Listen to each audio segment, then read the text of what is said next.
Hello, my name is Sarah Davey, and I'll be doing my persuasive speech today, and here is my fabulous audience.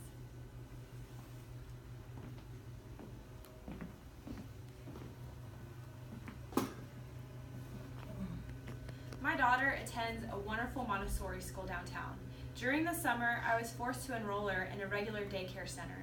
As I picked her up every day, I began to notice something start to happen.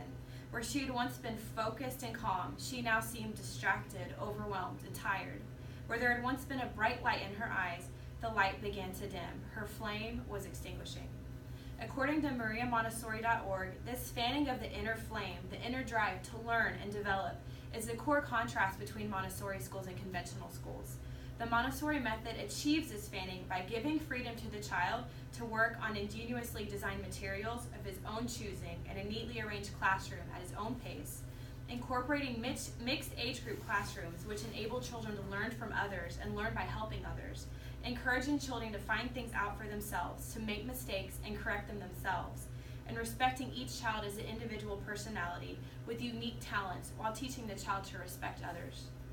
As a parent of a Montessori child who was once a Montessori child herself, I hope to encourage you to explore a Montessori school near you for your own child.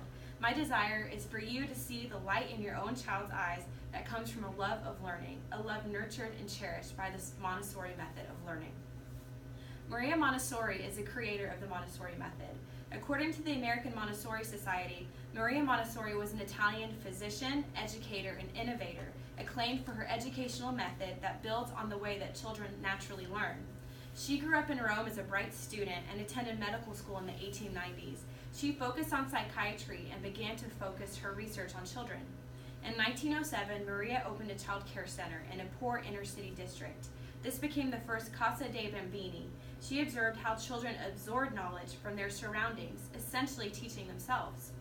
Using the scientific observation and experience she gained from her earlier work with young children, Maria designed learning materials in a classroom environment that fostered a child's natural desire to learn. Today, there are an estimated 4,000 Montessori schools in the U.S. and 7,000 worldwide. Your child will be in good company as a Montessori graduate.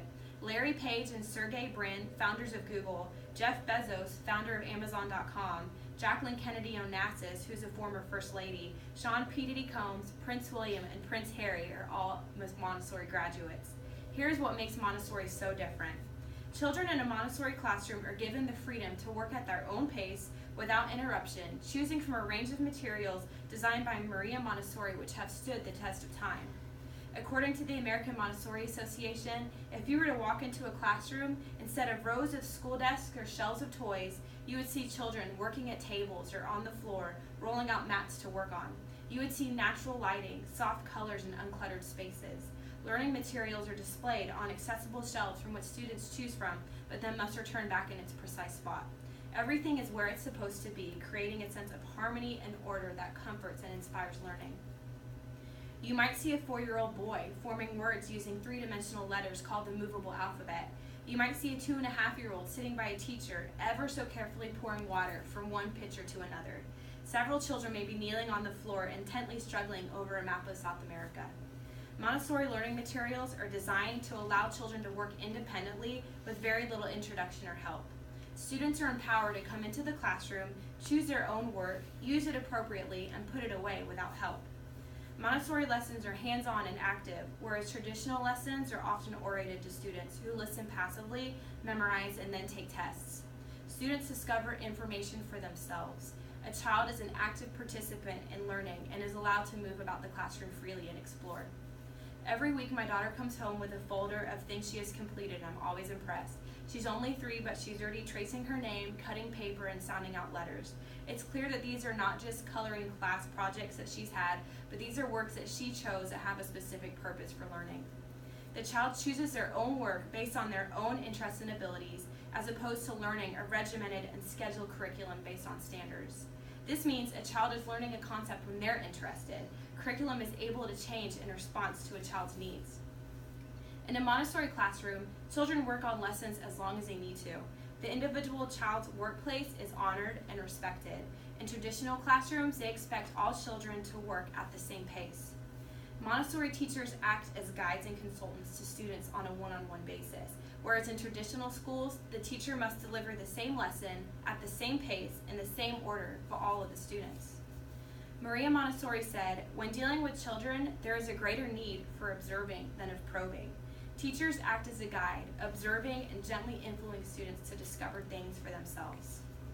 Another way that Montessori is different is in mixed age group classes. Having mixed age group classrooms allows children to learn from others and to learn by teaching others. A Montessori teacher is responsible for presenting the concept first to the child, and after that, any child that knows about that concept is welcome to assist in the learning process.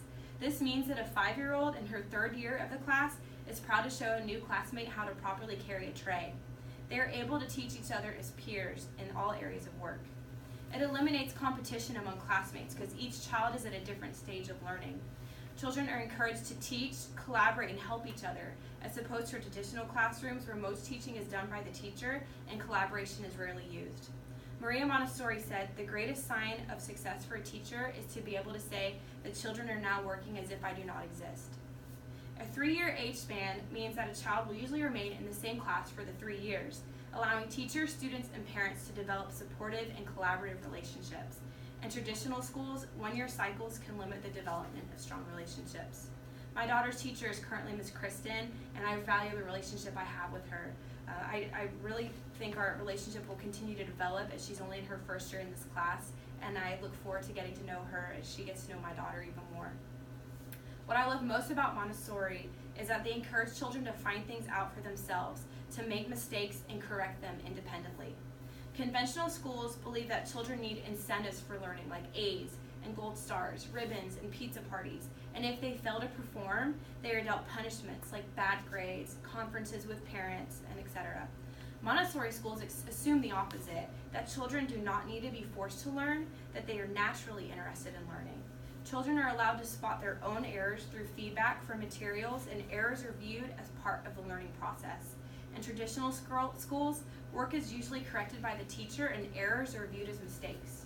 I'm a perfectionist, and when it comes to schoolwork, I'm excited to know that my daughter is learning not to earn a grade or to satisfy a requirement, but because she loves to learn. Montessori materials are designed to appeal to a child's innate hunger for knowledge. While traditional schools focus on a standardized test performance and grades, children are forced to learn because it's mandatory. The goal of the Montessori environment is to foster a love of learning as opposed to mastering a core curriculum. Another way that the Montessori method differs from the traditional method is they see each child as an individual and they respect that personality. When my child leaves school every day, Miss Kristen asks for Lucy's hands, looks her in the eye, shakes her in her hand, and says adios. It's evident that she cares not only about her progress in the classroom, but she cares about what kind of human being she's turning out to be. The goal is for students to do the right thing, not because they'll be punished if they don't, but because they don't want to adversely affect the people in the world around them. Doesn't the Montessori method sound phenomenal? In conclusion, by allowing freedom for children to work at their own pace on their own choice of materials, by incorporating mixed age group classrooms, by encouraging children to find things out for themselves, and by seeing each child as an individual personality, the Montessori method proves to be the best way to fan the flame of learning within your child. After all, Maria Montessori herself said, "Our care of the child should be governed not by the desire to make him learn things, but by the endeavor always to keep burning within him that bright light which is called intelligence." I see that light in my daughter's eyes every day because of the brilliance of the Montessori method that has created within her a lifelong love of learning.